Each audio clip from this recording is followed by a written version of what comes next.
The arts and crafts movement was a reaction to the poor quality design during the Industrial Revolution. The following images are from the Great Exhibition in the Crystal Palace in London in 1851. This exposition was the brainchild of Prince Albert and celebrated industry and exhibited the latest technology. What it didn't show was the darker side of industrialization. The arts and crafts advocates criticized factory production as machines replaced workers. They believed that the growth of industry had destroyed traditional skills and removed the pride a craftsman could find in his work.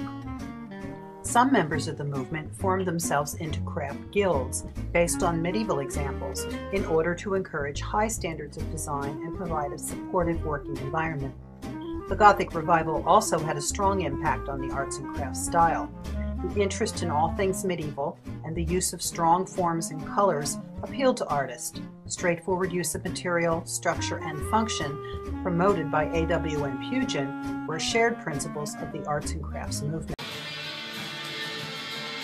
Here's a stormy nighttime seacoast near Sitges, Spain.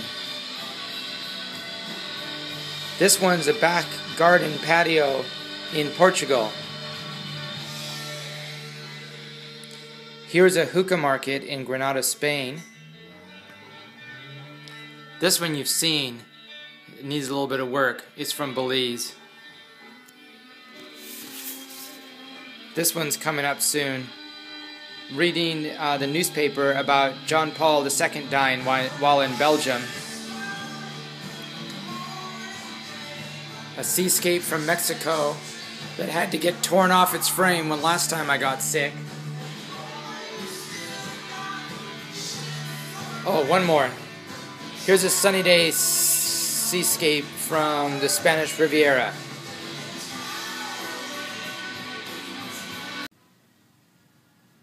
Speaking of novels, here are the 3x5, here are the index cards I've started to put my ideas on. Right now, my brain's not quite sharp enough to really do any real writing or even editing, but I've started letting these ferment for when I'm feeling better.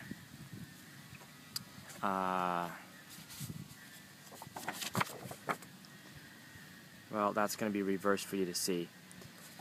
The deal is one day, one project. The objective is to finish and make ready for sharing and publication while avoiding detours, unuseful digressions, or starting completely new projects. Result, less raw, more ready, and good feeling in my heart. The first one is the story of Palau, and this you've seen up on the board on my wall with a collage, but this is maybe my finest, most fulfilling adventure, where I went to the small island of Peleliu, Palau, on the edge of nowhere, after hopscotching my way around on ferries and boats and float planes and going completely rogue, I guess. The next one is the Belize story.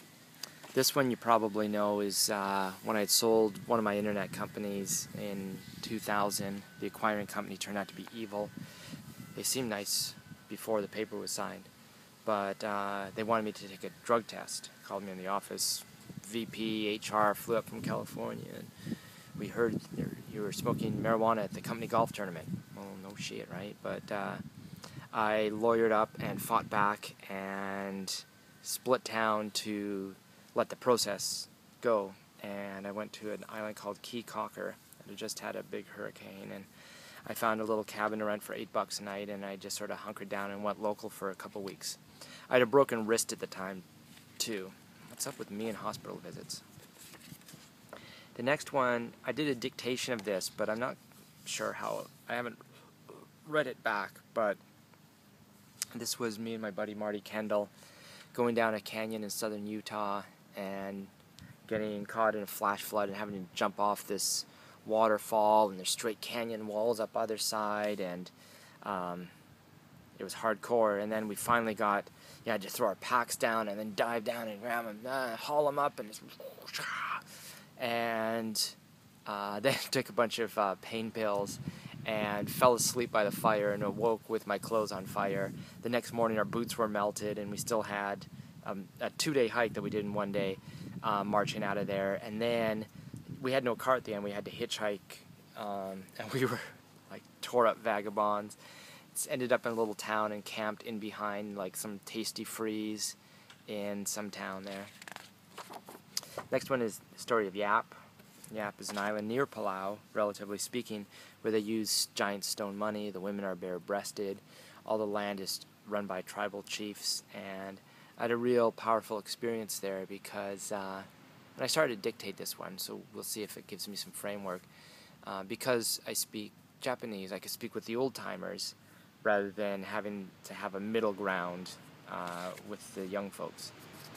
Next one is the story of Taos, New Mexico, which is, I was on a lost summer when I was 21, cruising around my Volkswagen bus all around western United States, and me and this crazy Pakistani guy I was traveling with, we inadvertently were camped out on an Indian reservation, and two dudes hopped in the back, pulled the gun, and we had to drive through the forest and the desert and end up at their house, and they got out big automatic rifles and then trout and rabbit stew and shot at us. It was a very strange night. The social media kung fu, which you're well familiar with. I've been compiling the notes that folks took from the day-long session. I have the audio from that. I haven't listened back to it at all. Fuck Stats Make Art is dying to be made into a book. I have all the art and I have all the dialogue. Another cousin of that is Art and Tech, our old pals. The Are You Worthy? Greeks to Geeks. You've probably seen this. There's two different talks. I'm going to kind of combine them and make another creativity type thing. Some framing and picture projects. Let's see. It's a little to-do list. Boxes from liquor store. Did that today. Start with the studio. Use what can be used. Consolidate and reduce. Give away stuff. Garage sale. Hire truck. I'm gonna make a. I'm gonna get rid of a whole bunch of my books, and put a little paper inside of them. Liberated Literature is the name of this project, where people can then put their name. It's basically read it, sign it, share it. You write your name, maybe some comments where you found it or something, and then you just hand it off to someone else. Maybe there'll be a hashtag, and you can track these books going around the world. It's about organizing my studio and using my binders, art supplies and kits. I've got some binders out here I'm sorting through. See, I've kind of kept every little paper about myself, newspaper clippings, report cards, and everything ever since I was a kid. It's kind of manic, but it'll make a great documentary one day. And I have these variety of these poetry chapbooks. I've sort of done some rough versions of to share with friends. Depth Perception is one, and then some haikus, and just little, and those deserve to be finished and put out there. This is more about self-publication and writerly and all that stuff, and learning about that. Something about exercise. Let's see. Lounging on beach. Haven't done that. Going to the pool. No. Walking every once in a while. Anyway, that's what I'm working on. I also just glued the hand back onto this statue. I've been hauling this guy around since Hawaii when I was 13 or 14, and his hand had fallen off, but I found the right kind of glue, and today was the day his hand was fixed. I think it's symbolic somehow. And also I found this belt buckle from when I was 11 years old going to scout camp, and this medallion in the middle is two-sided, and I probably in my youth couldn't decide which side to put forward. But now I've just glued that down, so I got a cool little belt buckle. Now I need a belt to put it on. Inside of my binders, I also have all my ribbons from winning the school science fair a bunch of times, too. It's that kind of stuff. So, first I'm going to meditate a little bit.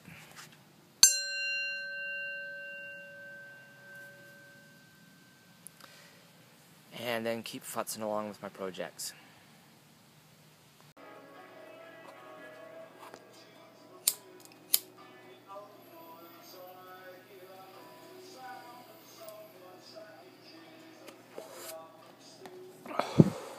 I love a good craft project, and I really enjoy making hand-bound notebooks. And I've always enjoyed doing this because I've always liked to kind of produce my crafts analog. You know, all my projects start with pen and ink somewhere in a book.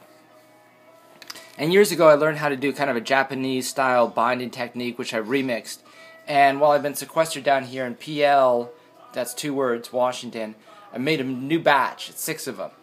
And they're pretty labor intensive, but I want to kind of, you know, show you kind of what goes into them.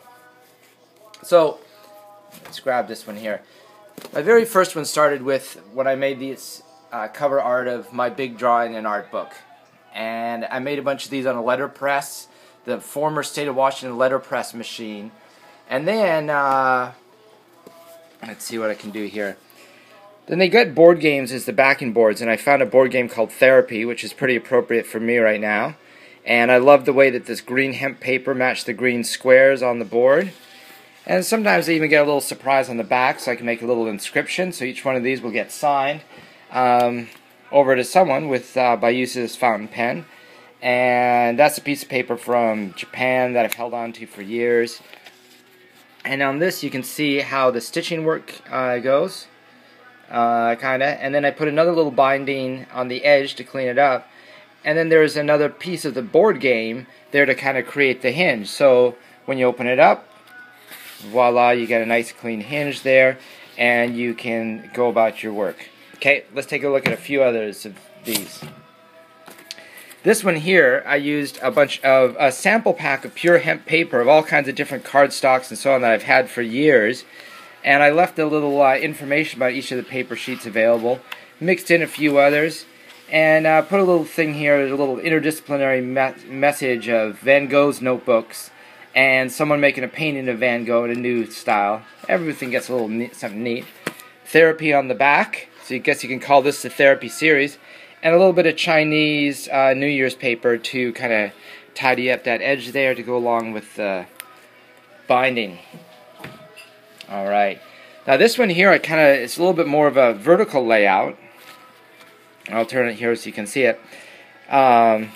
And it features a silkscreen my mom made at community college in 1992 from Aspen Grove. And most of them I put my little stamps in. I have a little ink stamp that I put in, and this I left a little flap over to kind of protect it, so when you're out there doing your work. And again, this is another one part of the Therapy series, but this is the blue one because blues and grays all kind of goes together, right? Then here's another one with kind of a same kind of layout. This one's a big thick one laden down with paper, Therapy on the back. And then here's a set both with some other silk screens my mom made, and this one has a whole bunch of different stuff, 4 or 5 each of the same things for my nieces and nephews to color. And my mom can play along with their own, just a bigger version, which has a special little crutch on the back because there was a bend in the board. So that's kind of how it works. I use the heck out of these notebooks myself, and well, let's face it, I just like doing an arts and crafts project. Enjoy. It's Baby Big Mouth! Surprise! It's a Baby Big Mouth Surprise Egg Learn-A-Word. Having fun with arts and crafts. C.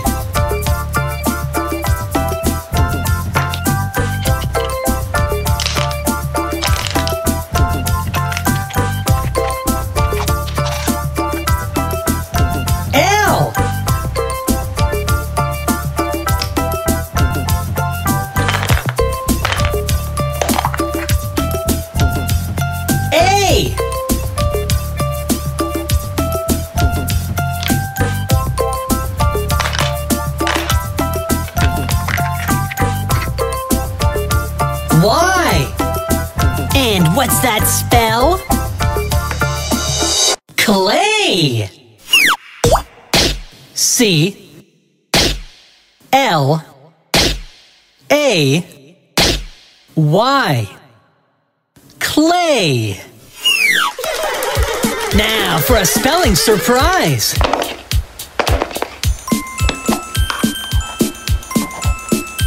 Surprise! Disney Tars! Shake, shake, shake.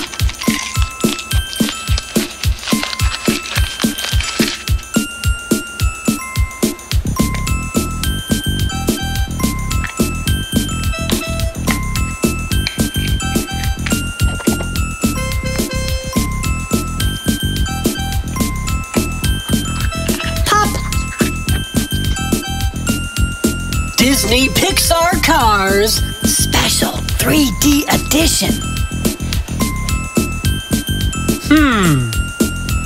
Who do you think it is?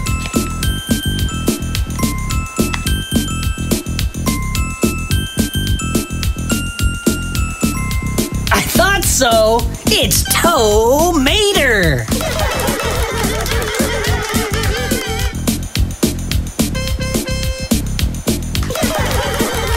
And now, a spelling celebration.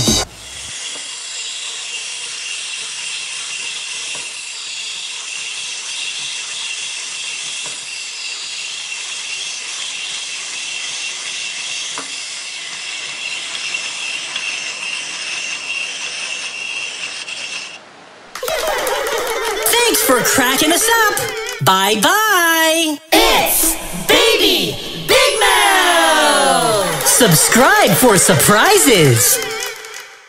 Surprise! It's a surprise party with colorful ooze.